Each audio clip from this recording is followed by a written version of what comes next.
¿Qué tal? ¿Cómo están? Muy buenas noches. Un placer saludarles. Soy Fernando del Rincón. Bienvenido a Conclusiones. En esta que es la semana número 36 de transmitir desde aquí, desde casa. Y lo seguiremos haciendo mientras sea necesario. Ya vienen las vacunas, pero eso va a tardar.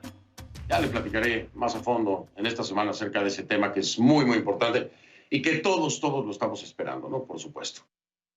Esta noche vamos a dedicarnos a algo que está por ocurrir este fin de semana. En realidad es el mismo país, vamos a hablar de dos temas, pero este próximo domingo habrá en Venezuela, pues ya no sé ni cómo llamarle, le dicen elecciones en los países democráticos, pero lo de Venezuela pues pareciera, no sé, ¿qué le podemos decir? ¿Un ensayo o una burla de elecciones este próximo domingo, elecciones parlamentarias?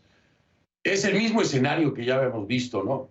Es el mismo escenario también de parte de la comunidad internacional, de la OEA, diciendo que pues no tendrán ninguna validez y que se desconocen. El mismo tema del Tribunal Electoral, la misma Tibisay Lucena, el mismo Nicolás Maduro, en fin, es la misma historia, que se repite y se repite y se repite. Que por más que se ha hecho por parte de la oposición, por más que se prometió por parte de la oposición específicamente, ¿no? Dentro de los planes que tenía trazados Juan Guaidó, reconocido como presidente encargado de Venezuela por más de 50 países, pues no se ha logrado. Y al cierre de año, de cara a los venezolanos, otra vez a esto que, pues para muchos ya desde ahora es una estafa. Y para muchos otros países no tendrá ninguna validez. Pero que a final de cuentas, y hacia el interior de Venezuela, pues ocurrirá. Y que, como sabemos, el régimen lo hará ver como que fue legal, que fue legítimo y se llevaron las elecciones a cabo y el resultado es el que sea, que le convenga mayormente al régimen.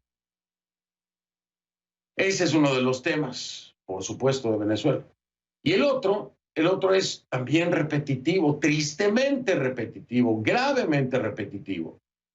Porque, a ver, ¿cuántos elementos existen ya a nivel internacional documentados de violaciones a los derechos humanos por parte del régimen de Nicolás Maduro? ¿Cuánta información hay? ¿Cuántos testimonios hay? ¿Cuántas investigaciones hay? ¿No? Se lo tengo que decir. No, vienen de todos los frentes. Viene de la ONU, viene de la OEA, viene de todos lados. Pero tampoco pasa nada. Y no pasa nada en donde muchos pusieron sus esperanzas, ¿no? En la Corte Penal Internacional. Y yo ya se lo había dicho en este programa. Y yo ya había puesto en tela de juicio a la Corte Penal Internacional. Bueno, hoy ya no soy el único o el único loco para muchos que pone en tela de juicio a la Corte Penal Internacional de La Haya, no. La OEA también lo hace ya, por fin. Porque, pues yo no sé si hay un conflicto de intereses, una falta de inacción, una falta de acción, si es una inacción intencional o si de plano no funciona el sistema de la Corte Penal Internacional. Pero nada pasa. Nada pasa. Y en un informe de la OEA queda clarísimo. Y ya por fin la OEA le reclama directamente a la Corte Penal Internacional que ni siquiera, por ridículo que parezca, ni siquiera ha podido iniciar una investigación contra el régimen. Olvídese usted de responsabilidades, no. Una investigación, ni siquiera eso. En fin, Venezuela es el tema de esta noche.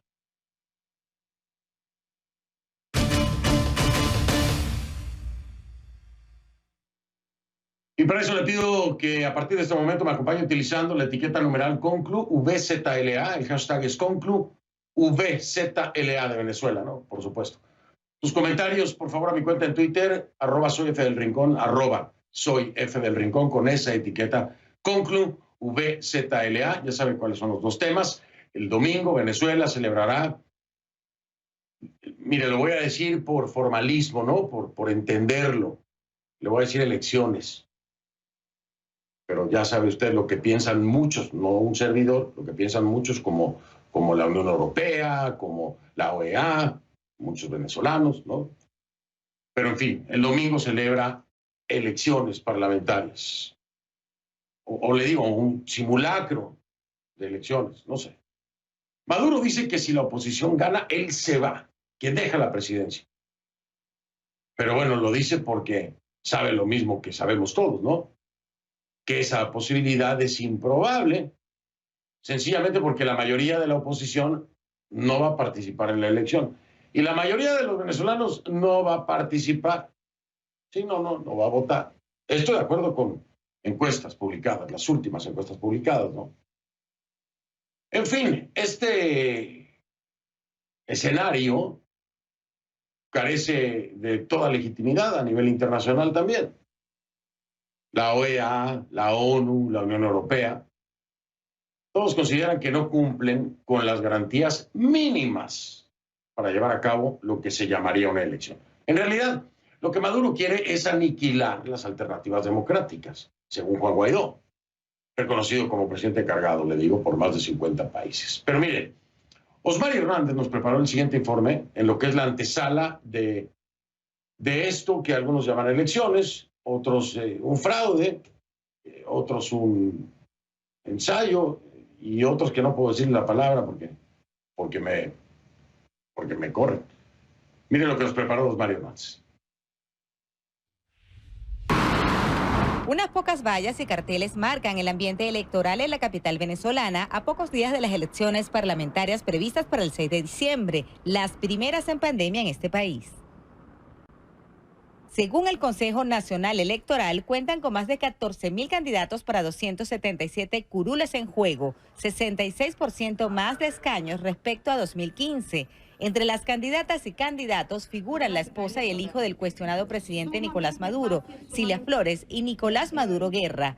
También el exministro de Comunicación, Jorge Rodríguez, y el actual presidente de la Asamblea Nacional Constituyente, Diosdado Cabello, entre otros rostros conocidos del chavismo. Pero con mucha firmeza decimos que el 6 de diciembre gana la revolución bolivariana. Maduro resalta que esta votación simbólicamente para el oficialismo va más allá de recuperar la Asamblea Nacional, actualmente de mayoría opositora. Vienen planteando que si ellos ganan las elecciones, yo me tengo que ir de la presidencia.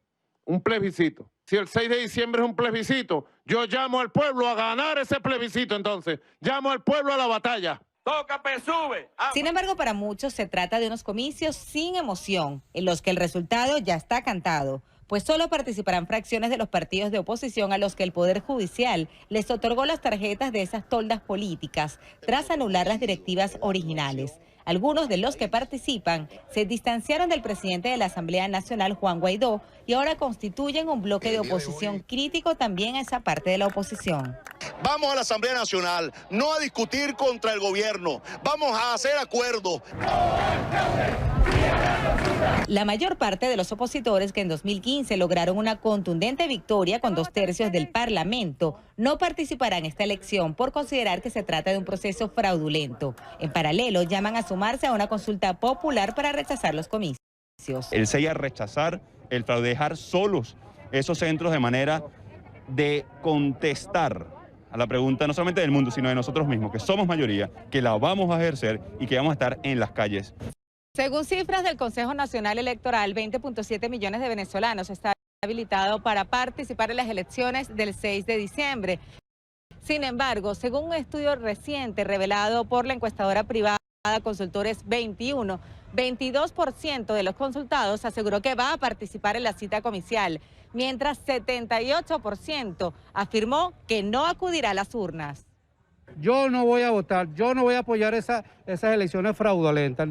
No voy a votar. Este es el 2015, eran otras condiciones, votamos y más, sin embargo, nos cercenaron la Asamblea Nacional. Siempre es bueno así que el pueblo tenga la decisión de cambiar a sus diputados. El árbitro electoral asegura que todo está listo para garantizar el voto ciudadano y llama a los electores a participar, aunque reconocen algunas limitaciones. No es la mejor campaña electoral a la cual estamos asistiendo. Hay muchas razones. Una, bueno, estamos en pandemia. Dos, la situación económica del país. Tres, hay una parte de los partidos políticos que insólitamente llama la atención cuando deberían estar participando. Bueno, todos esos elementos, por supuesto, te hacen, digamos, presentar un proceso electoral que no es el mejor proceso electoral de la historia. La Organización de Estados Americanos y la Unión Europea han descartado participar como observadores en el proceso, argumentando que el actual poder electoral fue designado por el Tribunal Supremo de Justicia y no por la Asamblea Nacional, como establece la Constitución de Venezuela, y consideran que en ese sentido carece de legitimidad de origen. También critican la intervención del Poder Judicial en la estructura interna de los partidos y señalan un incremento en el número de diputados a elegir sin una base en la proyección poblacional. Desde el CNE afirman que contarán con al menos 200 veedores internacionales, agregan que fueron nombrados por el Tribunal Supremo debido a una omisión legislativa y aseveran que se basan en cifras ofrecidas por el Instituto Nacional de Estadística. Para CNN, Osmari Hernández, Caracas. Gracias a Osmari Hernández por el reporte. Sobre esta polémica elección, ¿cómo me cuesta trabajo decir la elección? Bueno, sobre esta polémica situación en Venezuela voy a hablar con mi primer invitado de esta noche. Vamos con él.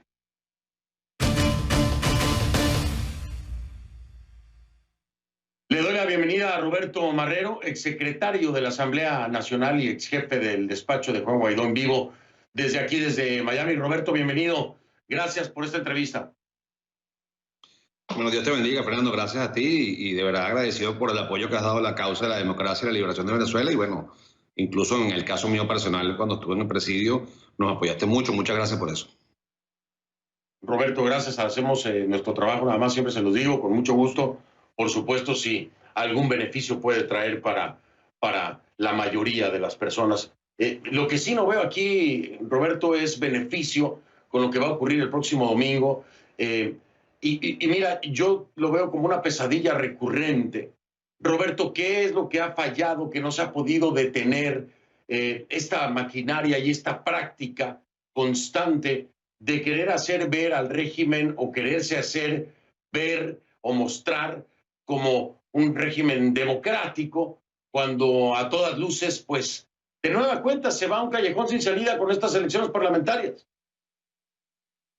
Mira, la verdad que entiendo el punto de vista. Yo también comparto mucha frustración. Ya tenemos, esta Asamblea Nacional fue electa el 6 de diciembre de 2015 y no, el pueblo mandó un mensaje muy claro. El pueblo votó por el cambio. La oferta electoral que se dio en ese momento era cambiar y llevar a Venezuela a la democracia, hacer unas elecciones presidenciales limpias, justas, que la gente eligiera. Eso no se ha logrado.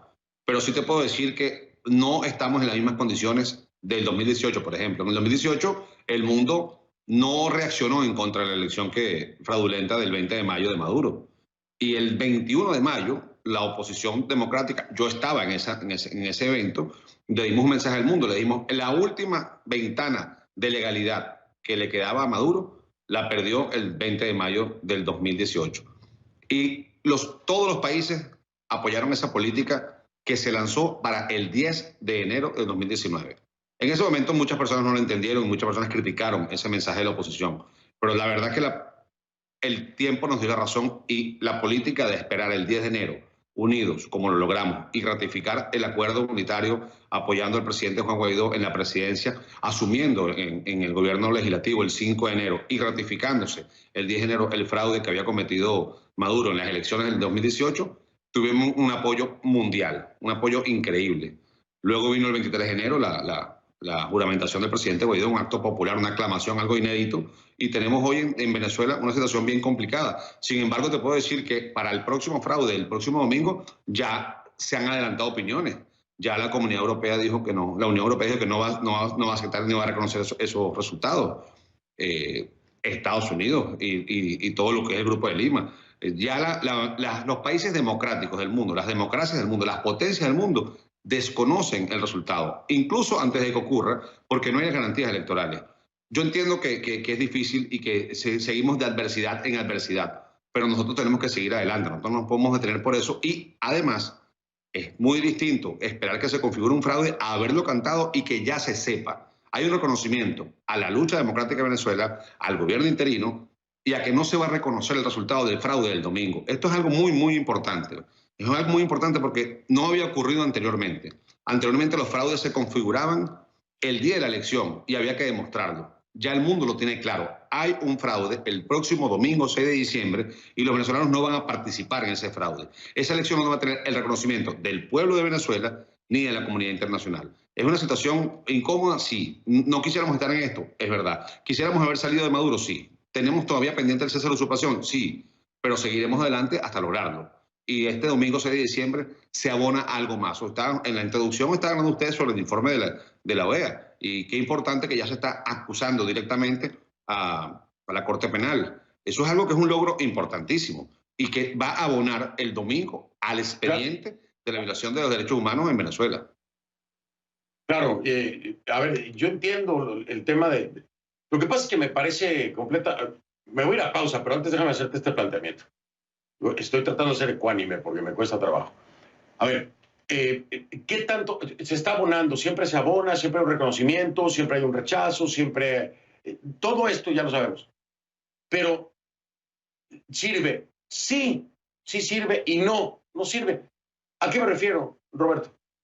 El domingo se va a llevar a cabo este simulacro, lo que sea, como le quieran llamar. ¿Y qué va a pasar? Hay 277 escaños en juego. Y va a haber un resultado. Y el resultado va a favorecer al régimen. Y les van a desarmar la asamblea. Independientemente de lo que fuera de Venezuela se diga, ya sabemos qué es lo que va a actuar y qué es lo que va a hacer el régimen. Es decir, si algo se ganó con la asamblea anterior de la que sale Juan Guaidó, van a debilitarlos aún más.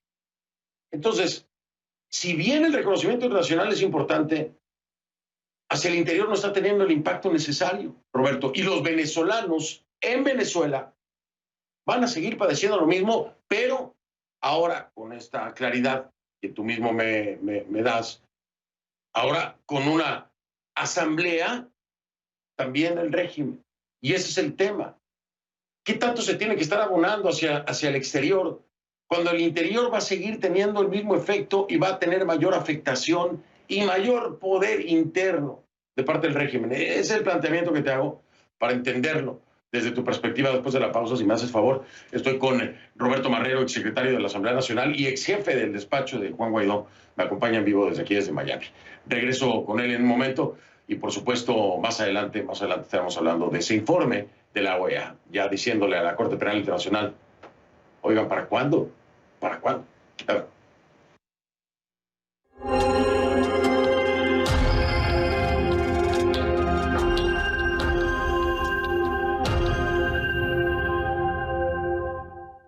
De regreso con Roberto Marrero, exsecretario de la Asamblea Nacional y ex jefe del despacho de Juan Guaidó en vivo desde aquí, desde Miami.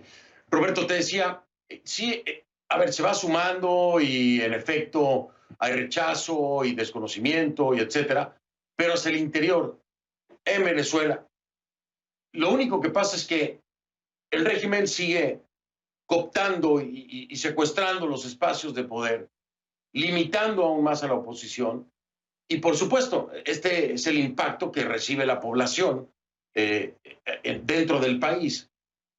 ¿Qué tan efectivo es entonces que haya un reconocimiento internacional cuando dentro, te lo voy a poner muy franco, ¿no? Maduro sigue haciendo lo que se le da la gana? Bueno, Fernando, eso sin duda tú tienes mucha razón en que Maduro sigue detentando el poder por la vía de los hechos, con las armas y con el TCJ que le está torciendo todo el derecho constitucional para extender un mandato ilegal. Pero sin embargo, eso no es razón para que no nos detengamos. El domingo la gente no puede ir a votar y a cometer el fraude. O sea, ¿qué es mejor? Que no hagamos nada. El domingo no podemos ir a ese fraude y el pueblo no va a ir a ese fraude. Y digan lo que digan, Maduro estaba buscando el reconocimiento de la Unión Europea y de ahí es que vino esos mal llamados indultos donde él indultó a 110 opositores.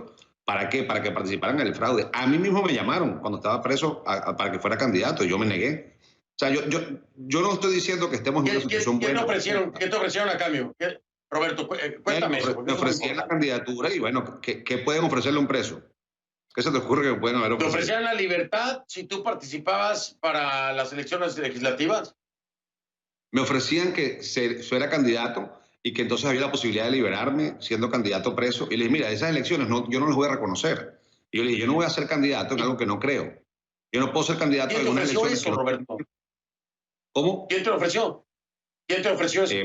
Personas de los partidos de los que se voltearon, de los partidos que el TSJ les quitó los partidos a la oposición real legítima y se lo dio a personas que se fueron a hacer el cuento y el coro a Maduro.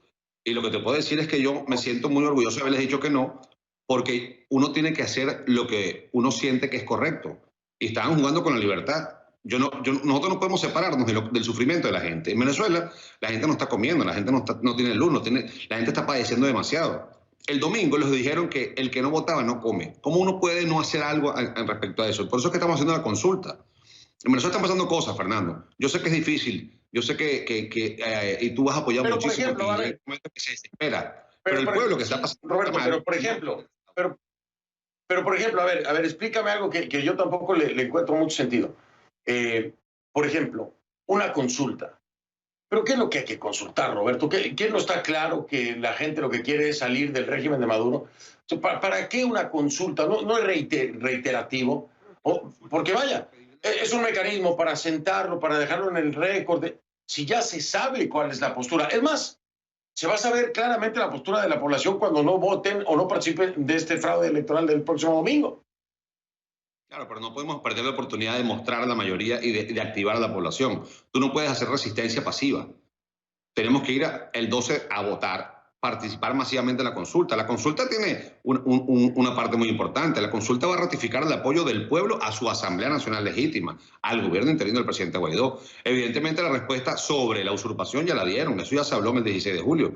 Pero el tema de prorrogar constitucionalmente la validez de la Asamblea Nacional, convalidar el mandato que el pueblo dio el 6 de diciembre de 2015, esa pregunta no se hizo. Esa pregunta hay que hacerla. Y la gente tiene derecho a expresarse por todos los medios, los venezolanos en el mundo, los venezolanos en Venezuela y además físicamente el próximo 12 de diciembre. Eso es algo que hay que ver, hay que decirle. La consulta tiene demasiadas cosas por cuales hacerla y muy pocas en contra. Por ejemplo, el informe de la OEA. ¿Cómo le digo yo a la OEA, que está haciendo un informe apoyando a Venezuela, que los mismos venezolanos no se movilizan y no hacen nada, que están inactivos? ¿Cómo le digo yo a la Unión Europea que nos siga apoyando? Porque, por cierto, hablan de que el gobierno no pasa nada. Mentira, Maduro está rodeado. Y lo que más tiene a Maduro rodeado y a su régimen son las sanciones europeas. Porque el mundo ha demostrado que se puede vivir con sanciones de Estados Unidos. Porque ahí está Cuba, ejemplos en la región. Ahí está Siria, ahí está Irán, ahí está el mismo Rusia. Pero sancionado por Estados Unidos, fuera de la zona del dólar, y sancionado en Europa, lo que te saca de la zona euro, te está inhabilitando absolutamente en la economía mundial. Y Venezuela es un país demasiado importante geopolíticamente como para estar fuera de ambas zonas. Y ahí es que viene Maduro y trata de hacerle el juego y busca acercamientos con la Unión Europea, trató de buscar esta falsa oposición y trató de buscar que la Unión Europea le validara su elección. Es mentira que a él no le importa lo que pase el domingo. Es mentira que el régimen no está preocupado por la baja participación. Y por eso es que Maduro dice que vamos a hacer un plebiscito, que a ver si la oposición saca más votos que nosotros, buscando que personas opositoras de verdad del pueblo, que son... El venezolano tiene una vocación democrática muy grande. Es un país con una vocación democrática y al venezolano le gusta votar. O sea, le gusta participar. Y nosotros como oposición tenemos que dar una alternativa en contra para rechazar el fraude, más allá de la abstención, más allá de no ir al fraude, que es la consulta, que es algo en positivo, para demostrar que somos una mayoría que sigue estando activa, unida y organizada en contra del fraude de Maduro y apoyando a su gobierno interino y a la Asamblea Nacional. Yo particularmente lo veo así y lo voy a hacer. Y es el sentir de muchos venezolanos, y te lo digo, Fernando, ha crecido en la opinión pública, en los estudios de opinión, la consulta. El escepticismo que había hace un mes se ha ido venciendo y ha mejorado. Y tú tienes razón, eso quizás no sea la única, pero es que tenemos que hacer eso, tenemos que intentar todo. Por ejemplo, lo del informe de la OEA hoy, condenando a la Corte Penal. Eso es un avance. ¿Cómo es mejor que encontremos ese informe? Organizados y unidos en la calle, trabajando, motivados por el cambio, o desmoralizados y con desesperanza. Yo creo que siempre va a ser mejor estar unidos y motivados en algo.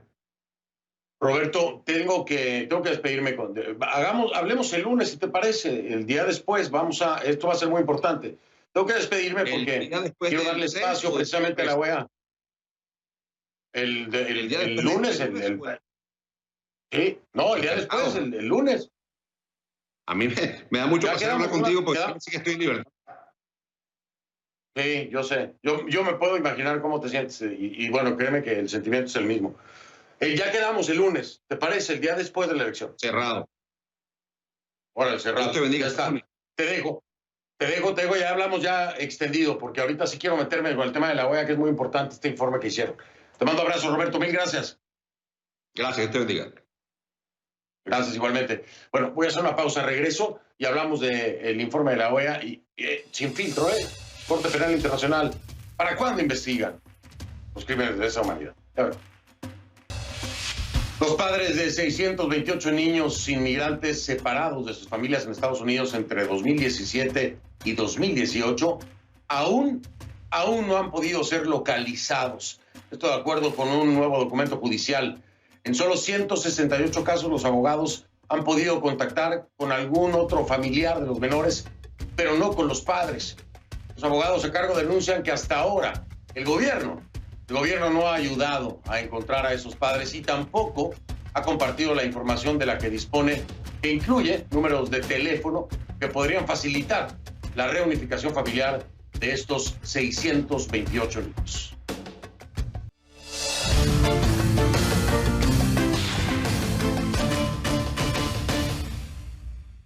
Seguimos utilizando la etiqueta numeral ConcluVZLA, el hashtag es ConcluVZLA. Sus comentarios con esa etiqueta en mi cuenta en Twitter, @soyfdelrincón. A ver, escucha esto con atención. Cada día de inacción es un día donde se permite que continúe el sufrimiento del pueblo de Venezuela. Esta frase es del secretario general de la OEA, Luis Almagro. Y parece ser la conclusión de un contundente informe presentado este miércoles por el organismo, que a través de 162 páginas define, una vez más, la situación de derechos humanos en Venezuela y demanda acción. Este es un punto muy importante. El reporte se enfoca en ilustrar y explicar el impacto que tiene sobre los venezolanos la ausencia de una investigación. Ojo, solo eso, investigación. ¿Por parte de quién? De la fiscal de la Corte Penal Internacional sobre la posibilidad de crímenes de lesa humanidad en Venezuela. Esto a pesar de que la Corte Penal Internacional inició una investigación mutuo propio en febrero de 2018 y que en septiembre de ese mismo año 6 estados miembros de la Corte presentaron una petición en el mismo sentido.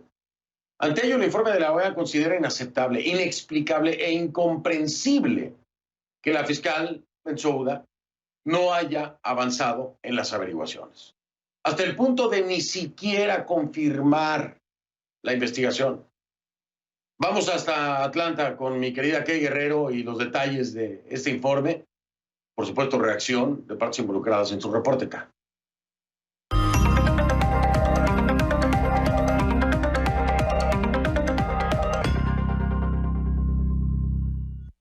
Kay, ¿cómo estás? Buenas noches, te saludo allá en casa. La OEA le da un empujoncito más allá al tema Venezuela, de lo que ya había venido haciendo, ¿no? Fernando, yo creo que más que un empujoncito es un espaldarazo enorme, porque este reporte de la OEA, bueno, para ti, para mí, para todos los que venimos cubriendo Venezuela, es revivir años de denuncias, de tormentos, de abusos que desde hace tiempo ocurren en mi país y que han sido reseñados por la prensa nacional e internacional. El informe, como tú decías, es contundente. Son 162 páginas que no solo exigen el pronunciamiento inmediato de la Corte Penal Internacional sobre posibles delitos de lesa humanidad ocurridos en Venezuela, sino que también se encarga de presentar, por si acaso la Corte no lo ha hecho, fechas, números, testimonios y ejemplos de las estimaciones fiables de estos presuntos crímenes de lesa humanidad que habrían ocurrido en Venezuela entre 2014 y 2020. Pero ¿cuáles son los datos que presenta el informe? Tengo que decirlo, son datos que CNN todavía no ha podido confirmar de forma independiente, pero son los siguientes: 18.093 asesinatos que habrían sido perpetrados por las fuerzas de seguridad del Estado y los grupos paramilitares, incluidas ejecuciones extrajudiciales y asesinatos de manifestantes. Por supuesto, los paramilitares son los llamados colectivos venezolanos. También estamos hablando de 653 casos documentados de tortura, pero esa cifra podría ser mucho mayor, dice el informe, porque hay cosas que todavía no se han podido investigar. 15.500, al menos 15.500 detenciones arbitrarias. También estamos hablando de 724 desapariciones forzadas en un solo año entre 2018 y 2019. Y también, Fernando, a esto se suma, por supuesto, cientos de miles, si no millones de venezolanos que son objeto de persecución política. Pero con estos antecedentes en mano, antecedentes que son parte del expediente que reposa en la Corte Penal Internacional, la OEA se pregunta por qué la Corte no ha anunciado la apertura de una investigación al respecto, sabiendo que con cada día que pasa aumenta la intensidad, la magnitud de los presuntos crímenes de lesa humanidad que están afectando a millones de venezolanos.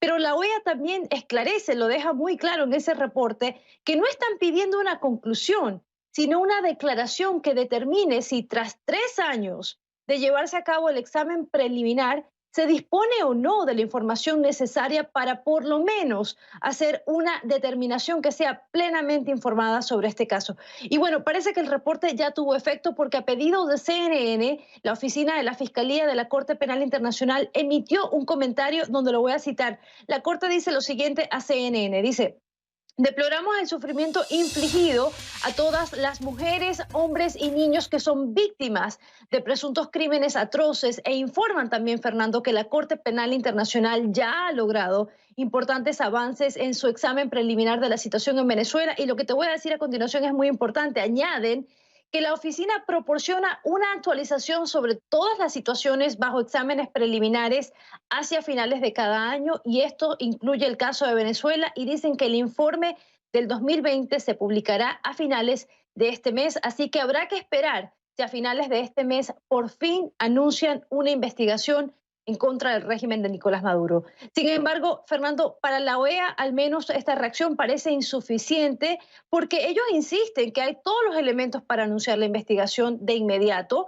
También dicen de que el hecho de que la Corte Penal no se haya pronunciado es tan sorprendente como inexplicable, ya que para la fecha el paso que se debería estar dando es exigir acceso inmediato, libre, completo para entrar a Venezuela y reunir los documentos de prueba. Rápidamente, Fernando, también te dejo saber que CNN Conclusiones solicitó una reacción por parte del gobierno venezolano, pero la Cancillería dice que por el momento no tiene ningún pronunciamiento al respecto. Sí, no me extraña, por supuesto que no. No me extraña nada. Ok, muchísimas gracias. Me voy rápido porque quiero hablar con uno de los protagonistas sobre este tema. Buenas noches. Descansa. Gracias, Fernando. Buenas noches. Buenas noches, @KGuerreroCNN, así la encuentra en Twitter, @KGuerreroCNN. A una pausa, regreso, voy a hablar con Gonzalo Conque, es jefe de gabinete de la OEA. Le doy la bienvenida esta noche a Gonzalo Conque, es jefe de gabinete de la Organización de los Estados Americanos en vivo desde Washington. Gonzalo, gracias por estar aquí, buenas noches. La primera pregunta o la primera reacción de tu parte a lo que ha respondido a CNN la Corte Penal Internacional sobre pues, el informe o no sé cómo lo quieras llamar, de lo que han estado haciendo que vendrá para finales de este 2020. Buenas noches, Fernando. El gusto de saludar como siempre. Así fue, esta mañana se presentó este informe que tiene como título Fomento de la impunidad y el concepto es el costo de la inacción de la fiscal de la Corte Penal Internacional, Fatou Bensouda, respecto al caso de Venezuela. Estaba efectivamente siguiendo el pronunciamiento de la oficina de la Fiscalía de la Corte Penal Internacional a este respecto. Evidentemente, como lo dice el informe de la OEA, como lo decía el secretario general Luis Almagro, como lo decía el asesor especial para la responsabilidad de proteger Jared Genser, y como figura a texto expreso en el informe, la Secretaría General de la OEA espera más. La comunidad internacional evidentemente espera más. Y espera más por diferentes factores. Espera más porque desde 2018, esto se enmarca en una secuencia, ¿no? El trabajo del panel independiente dentro de la Secretaría General sobre los posibles crímenes de lesa humanidad en Venezuela, que se presentó en 2018, es uno de los puntos importantes en este sentido. Luego la remisión a la Fiscalía de la Corte Penal Internacional por parte de 6 países de ese informe, y esto se enmarca en esa secuencia que sigue, que se había iniciado en 2017 con el informe de Almagro respecto a las violaciones de los derechos humanos en el marco de la alteración del orden constitucional en el país. Pero lo que decía, se espera más, porque de 2018 a esta parte hay elementos absolutamente insoslayables que tenemos que tener muy presentes y que denotan la gravedad de la situación en Venezuela. Uno, y lo describe muy claramente el informe, de modo aterrador, como decía su titular Fernando al comienzo del programa, los presuntos crímenes de lesa humanidad han recrudecido de 2018 a esta parte, con lo cual ese es un motivo para la acción de la fiscal de la Corte Penal Internacional. 2, hay información pública evidente, disponible, con indicios claros de ese recrudecimiento y de la presunta comisión de crímenes de lesa humanidad en el país. 3, y es un hecho que resulta particularmente claro, es absolutamente inviable pensar que la jurisdicción nacional venezolana, la jurisdicción nacional del régimen, va a investigar con seriedad estos presuntos crímenes de lesa humanidad, por lo cual se precisa mucho más, se requiere mucho más de la acción de la Corte Penal Internacional en este caso. Gonzalo, yo quiero preguntarte, porque sin duda alguna se ha convertido en una figura un poco turbia, la fiscal Fatou Bensouda, porque ha tenido encuentros con figuras del régimen, precisamente, Tarek William Saab, para ser más claros.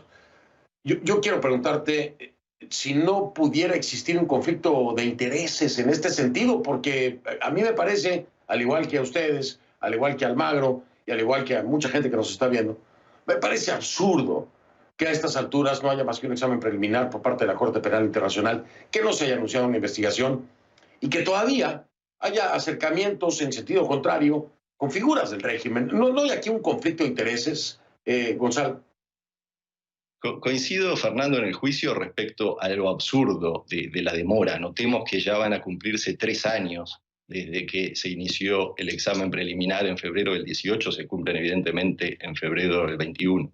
3 años. Y del examen preliminar únicamente estamos en la fase 2 de 4.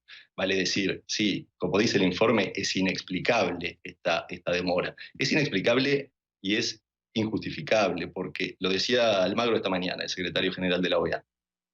Cada día que pasa, esto se paga en más ejecuciones extrajudiciales para el pueblo venezolano, más detenciones arbitrarias, más desapariciones forzosas, más sometimiento a vulneraciones de derechos humanos en toda la gama, más hambruna, más falta de medicamentos. Entonces, realmente, además de inexplicable e injustificable, como usted decía, Fernando, comienza a ser lícito plantearse de pronto todas y cada una de las hipótesis respecto a las razones de esta demora, que va más allá de lo razonable. Evidentemente uno puede conjeturar por muchos lados y puede conjeturar por el lado de la comodidad a veces de parte de la institucionalidad internacional o de la falta no quiero utilizar la palabra coraje, tal vez decir la excesiva aversión al riesgo en algunos casos a la hora de tomar algunas decisiones, pero también hipótesis como las que usted baraja no deja de ser lícito tenerlas en mente cuando uno mira que tiene 3 años hacia atrás sin avance prácticamente, y cuando la frustración, la vulneración permanente de derechos la sufre en carne propia el pueblo venezolano todos los días. Es realmente algo que va más allá de lo normal, efectivamente. Y como decíamos, estamos recién en la fase 2 de 4 que componen la investigación preliminar. Lo que dice el informe y sus conclusiones, y creo que es muy claro en este sentido, y que serían los pasos necesarios a dar, es: hay que culminar la investigación preliminar cuanto antes, hay que abrir una investigación formal, y en el marco de los trámites que existen pendientes ante la Corte Penal Internacional, se requiere una declaración pública fuerte respecto a la situación en Venezuela por parte de la Fiscalía de la Corte, y se requiere también la solicitud de acceso inmediato e irrestricto al país para poder efectivamente recabar in situ las evidencias al respecto. Pues veremos seguramente pronto si en realidad hace lo que tiene que hacer, porque es la realidad, hace lo que tiene o lo que debía haber hecho ya la Corte Penal Internacional con este llamado que hace la OEA, con este informe que sustenta precisamente todo el tema de violaciones a derechos humanos, de crímenes de lesa humanidad. Esperemos que para este próximo informe que anuncia y nos dice a conclusiones la Corte Penal Internacional a finales de 2020, eso nos dé paso tal vez a la etapa número 3, Gonzalo. Por lo pronto, despedirme, como siempre, agradecerles el estar aquí en Conclusiones y darle visibilidad a esto que sí, yo no encuentro ninguna explicación. Gonzalo, muchas gracias. El agradecimiento es mío, Fernando, y esperemos efectivamente que haya avances por parte de la fiscal Fatou Bensouda y de la Corte Penal Internacional. El saludo, gracias. Igualmente, gracias. Era Gonzalo Conque, jefe de gabinete de la Organización de los Estados Americanos, en vivo desde Washington, D.C. Hago una pausa, regreso. Barack Obama prometió que se vacunará contra el coronavirus cuando haya una vacuna disponible para él. Y lo hará frente a las cámaras de televisión. La forma que encontró el expresidente de Estados Unidos para probar que vacunarse es seguro. Obama dijo en una reciente entrevista que tiene confianza plena en el doctor Fauci. Y Fauci dice que la vacuna es segura. Obama le cree. El expresidente también resaltó los importantes logros de las vacunas ante el aumento de los recelos entre la población.